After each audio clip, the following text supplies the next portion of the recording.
we need to talk.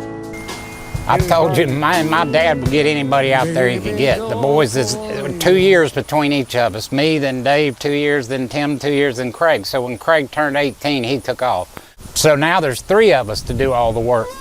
2 years later, Tim graduates, he takes off. Now there's 2 of us. 2 years later, David graduates. Now there's me and my dad. My dad one day stopped a man, I think I told you this, a man pulled up the dirt road there and stopped, saw my dad and I out in the garden working and said, "Excuse me, do you know how to get to Hill Triplets? I'm looking for Hill Triplet," which lived down the road about 1.5 miles. And my dad said, "Tell you what," he said, "you get out here and help us hoe these beans, weed these beans, and I'll tell you where Hill lives, and I'll tell you some secrets about him that you might want to know." And the guy got out of his car and came for probably 15, 20 minutes and pulled weeds. Yeah, good. Paul rarely has help to weed or plant or harvest or anything else. He doesn't let that stop him, man. He's getting so much done. You won't believe how much stuff he's growing out there this year. Listen to this. All righty, I'm going to count and see how many vegetables we got in this garden here. Okay, we got corn and beans and peas and Irish potatoes. We got cucumbers.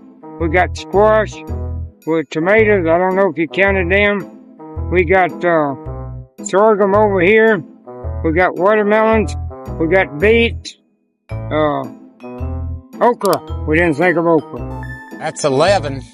Yeah. And we probably forgot some. Yeah, Bell peppers. Bell peppers. 12. We got them. And we got blackberries over there. 13. Okay. Yeah. You need a pie to go along with you. Yeah, we got to make a pie. Paul got hungry talking about eating blackberry pies, started eating whatever was in front of him. But down here, we're in the middle of beets. Beet greens. Look here. Just eat it raw. Oh, I know. He's an animal. You look like a buck deer out here getting into the garden. Oh my gosh, look at that. Look there. Wow. That's better than eating an apple. Full of iron. Ain't but 2 or 3 things better than eating an apple a day to keep the doctor away. And the beet is just as good.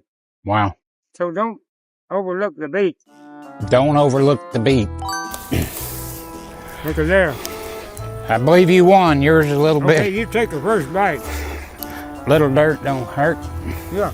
Made me think of my dear mom. Mom loved beets. Cooked, raw, pickled. Something else she'd eat raw was yellow squash, but I liked it better when she cooked it. Yellow squash is my favorite. Mother would take some homemade butter, cast iron skillet, cut up an onion, cut up this squash, and get some fresh dill out of the garden, a little salt, homemade butter, dill out of the garden, a little onion, fry that in the pan and that. Make you slap somebody. Yeah.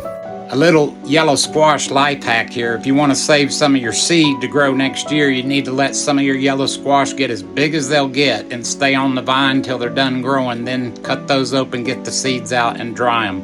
You don't want to eat them when they're that big. Eat them when they're young and tender. But save some seed for next year. That cornfield over here, we save seed. I've had it for 40 or 50 years myself, and I got it from my uncle. Wow. And I'm trying to pass it on to a younger generation. I want an ear of it. But, okay, I'll get you one. In 2 or 3 years, you could cover the whole earth, couldn't you? Yes. Especially if you got some good aged manure to mulch and compost with. Maybe something exotic. My brother, you talking about manure. My brother Craig, you know Craig, in Lenore, North Carolina, Caldwell County, they had a circus or a fair one year, and they had an elephant there at the fair. And Craig, for some reason, I don't know what he was doing, he was working at the fair, and he came home at the end of the fair with a pickup truck load. The truck was sitting like that of elephant manure to put on the compost pile, and did. And the next year, everything grew extra big. Oh yeah. In a garden like this here, your biggest problem is weeds, number one. But I put too much stuff in this garden, the weeds ain't got a chance to get out. You know what I mean? That's smart, yeah. And I don't use no chemicals. I use chicken manure.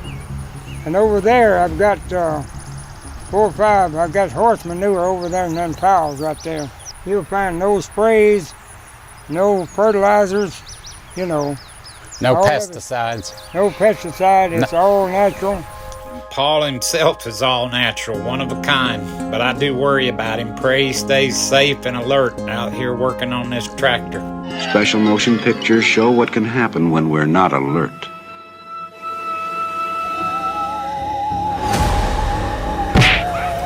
All right, you be careful. That wasp. Get him, boy. Be careful. Don't get hurt. Oh, okay. We need to talk.